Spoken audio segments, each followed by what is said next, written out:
Salut, c'est Jean-Christophe. Alors, dans cette vidéo, je vous emmène visiter un petit hôtel à Hyères sur une presqu'île. Ici, on est dans un port, il fait 35 degrés, l'eau est transparente. Par contre, l'hôtel, vous allez voir que, à part le cadre, il y a quand même des choses à revoir dedans. Allez, je vous emmène, suivez-moi.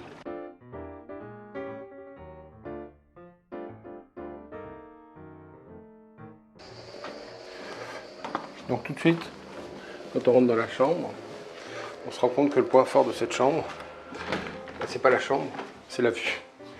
Alors on a ici une vue sur mer. Je vais m'approcher que vous puissiez voir. On voit un petit bout de la mer, mais c'est quand même assez extraordinaire d'avoir ça de sa chambre. Alors tout le monde n'a pas la mer bien sûr, mais ça peut être n'importe quelle vue de chez soi. Ça peut être un parc, ça peut être un monument, ça peut être la campagne. Bref, lorsque vous avez une vue comme ça, eh bien, on va tout faire pour la mettre en avant. Donc là, ce qu'il faudrait ici, c'est essayer d'agrandir la fenêtre. On peut agrandir la fenêtre par exemple en mettant des doubles rideaux qui vont être plus larges que la fenêtre, plus hauts, qui vont aller jusqu'au plafond. Ici, c'est pas le cas. Mais aussi, ce qui peut être intéressant, c'est de pouvoir voir dehors sans être vu, puisque là, on est au rez-de-chaussée et qu'il y a beaucoup de vis-à-vis. Donc, qu'est-ce qu'on a fait? On a fermé le rideau pour pas être vu, parce que dès que c'est allumé, dans notre chambre, on voit que ça.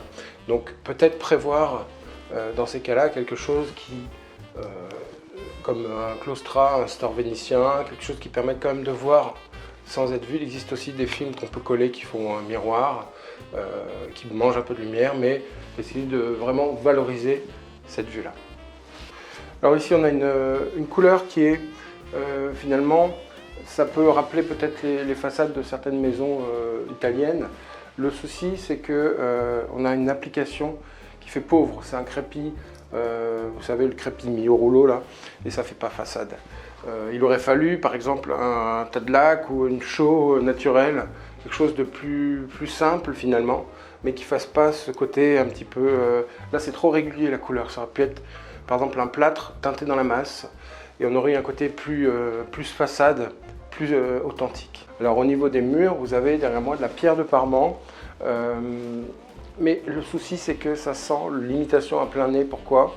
Parce qu'elles ont été mal posées. On a voulu économiser de la pierre, donc on en a mis une tous les 8 cm, et on a des joints qui sont immenses et qui ne rappellent pas du tout la réalité. Donc si vous voulez faire de la brique de Parement, de la pierre, quelque chose en trompe-l'œil, observez comment c'est fait, observez comment sont les joints, pour que ça fasse le plus naturel possible. Mais ici, encore une fois, le mieux, ça aurait été de piquer le mur et de récupérer la vraie pierre.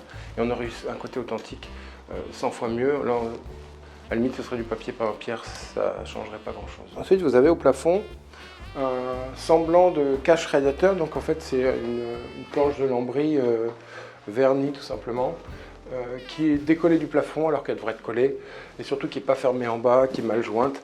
Donc ça, c'est vraiment le genre de détail qu'il faut soigner, parce que ça fait mal fini, ça fait bricolage de lambris. Ce qu'il lui faudrait, si vous avez ça à faire, alors vous auriez pu les laisser en tant que tuyaux, les assumer, les peindre de la couleur du mur, mais si vous voulez cacher vos tuyaux, si vous avez un bandeau comme ça, eh bien, mettez un ruban de LED, vous le fermez, vous mettez un petit ruban autocollant de LED qui fait tout le tour de la pièce et qui va donner de la hauteur et qui va donner un éclairage indirect intéressant, plutôt que cet effet bricolage. Alors pour le mobilier, on a trop de choses qui sont différentes, on a trop de bois qui sont différents, et du coup on a un côté un petit peu meuble de récup, mais qui met pas en valeur. Des fois on peut avoir quelque chose qui est chiné, qui est beau, regardez dans des brocantes, des fois c'est bien agencé, c'est super beau. Ici non, parce que on va avoir des bois qui vont être différents, de teintes proches, mais pas les mêmes, donc c'est très maladroit. Ce que vous pouvez faire quand c'est comme ça, parce que là on a quoi? On a du sapin du Nord, ici on a un autre bois qui est plus foncé, ici on a une imitation hêtre, ici on a des persiennes en sapin, ici on a des planches qui vont être en pin teinté. C'est pas vraiment les mêmes couleurs. Donc quand c'est comme ça, vous pouvez très bien peindre et ça va valoriser le meuble. Il existe des beaux meubles qui vont être, on va avoir une couleur bois et on va avoir par exemple les pieds qui vont être peints en blanc. Alors je sais pas, j'ai l'impression dans les hôtels, moi je suis abonné au Coquelicot. Alors celui-ci est plus joli parce qu'il est plus grand, la photo est belle, ça reste des coquelicots, on est au bord de la mer, on aurait pu voir je sais pas, un bateau échoué, pas forcément un paysage de mer, mais quelque chose qui, des chardons, quelque chose qui s'apparente forcément au lieu où on est, des pierres empilées, des choses comme ça.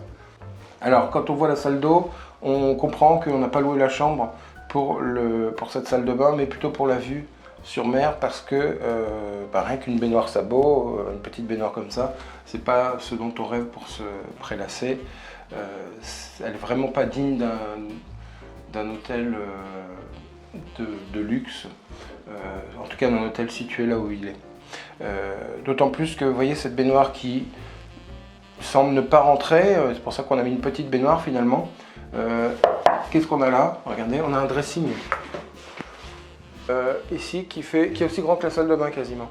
Donc il aurait peut-être fallu mettre une armoire, le faire plus petit pour pouvoir avoir une vraie baignoire et une vraie salle de bain. La salle de bain, c'est une pièce qui est très importante aujourd'hui.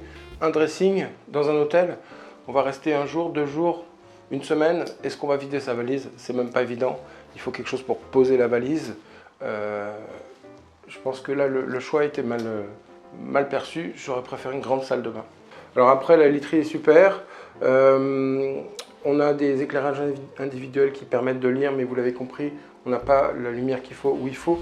Ici, c'est pas un vrai bureau. Pour que ce soit un vrai bureau, il faudrait peut-être une chaise plus adaptée, mais surtout un espace pour poser, une lampe individuelle et pas ce plafonnier qu'on aurait dans une salle à manger.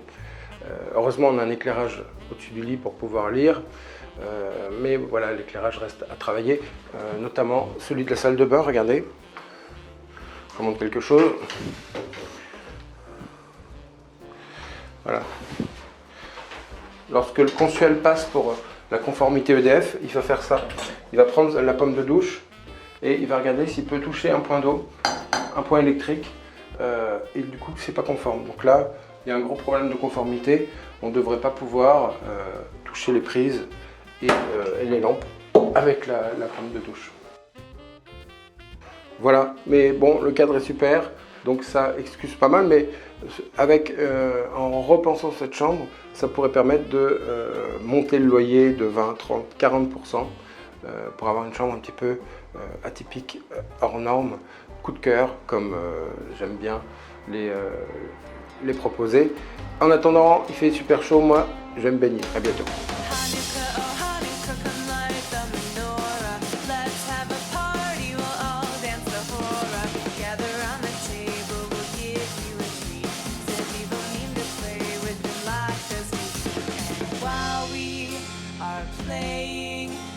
Candles are burning low. One for each night they shed a sweet light to remind us of days long ago. Hanukkah, oh Hanukkah, come light the menorah. Let's have a party, we'll all dance the hora. Gather round the table, we'll give you a treat. Sevilla mean to play with and lots of sweets. And while we are playing, the candles are burning low. One for each night they shed a sweet light to remind us of days